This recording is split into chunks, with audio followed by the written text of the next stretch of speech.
Today's tip is all about how to grow your audience. I talk to a lot of edupreneurs who want to get more people, get more followers on their lists in the hope that they can obviously then go on and buy their courses.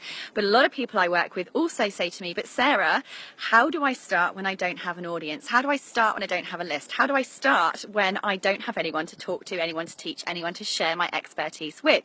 Well, first of all, you need to know that this is a long game. This is something that does not just happen overnight. It's not something that you can just literally turn on your phone, start doing your first live stream. You can't just create a course and expect it to start selling.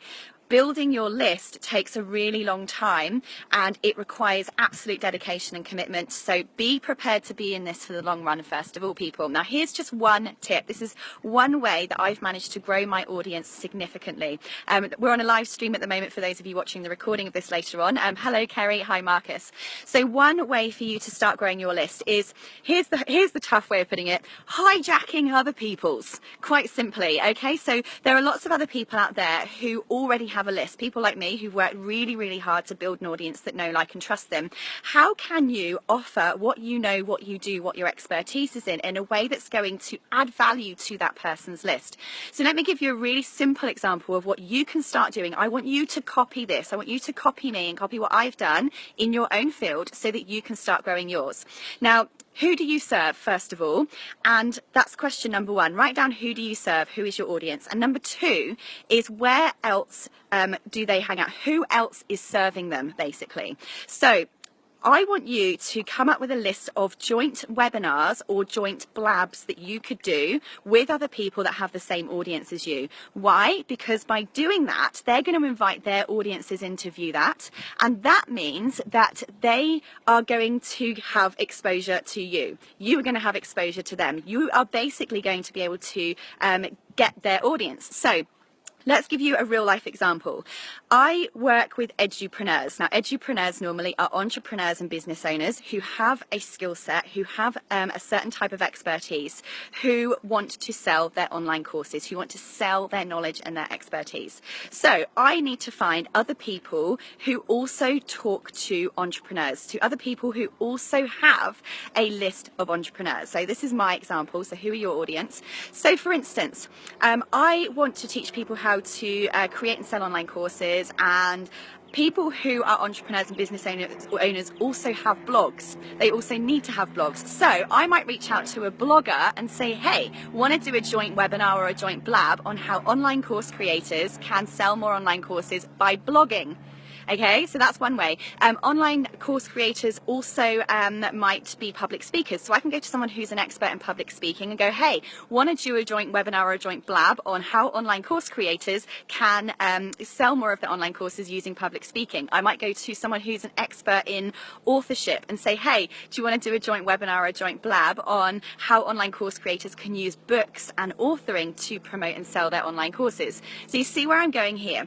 Niching doesn't always have to be niching within a topic. Niching can be niching by the type of people or the type of activity that those people do.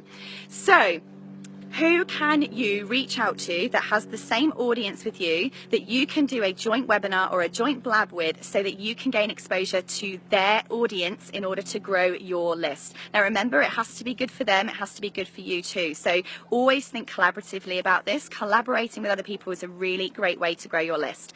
Another way that I've done this is I thought about my customer and I thought, okay, who or what else, what kind of stuff do they use and do? Now I'll give you a real life example. For me, I work with online course creators who, guess what, need technology and software for online course creation.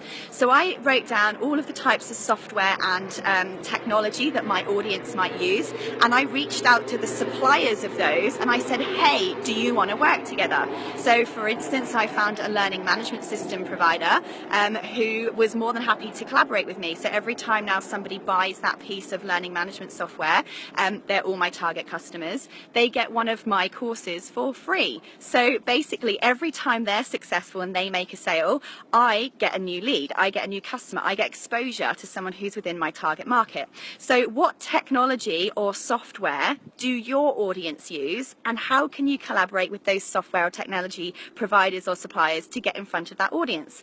You might also want to think about, books that they read. Can you reach out to those authors and say, hey, I'd like to give you a flyer or a leaflet or a coupon code to put inside your ebook, to put inside your physical book as a bookmark, for instance, so that every time they sell that book or they sell their ebook, you're getting exposure to in a way that benefits that audience and benefits the person who authors that particular book. It makes them look good.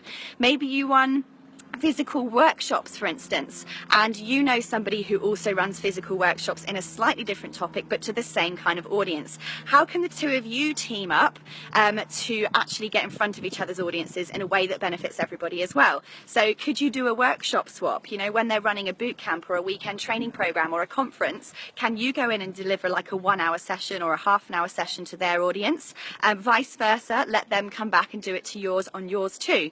Absolutely brilliant way for you to gain exposure to other people's audiences. So guys, if you don't have an audience and you're looking at starting out, this form of collaboration can work really well in starting to grow your list. Indeed, if you already have an audience, this is a fantastic way to continue to grow your list as well. So working together is always better. Don't be a loner. It's boring, first of all.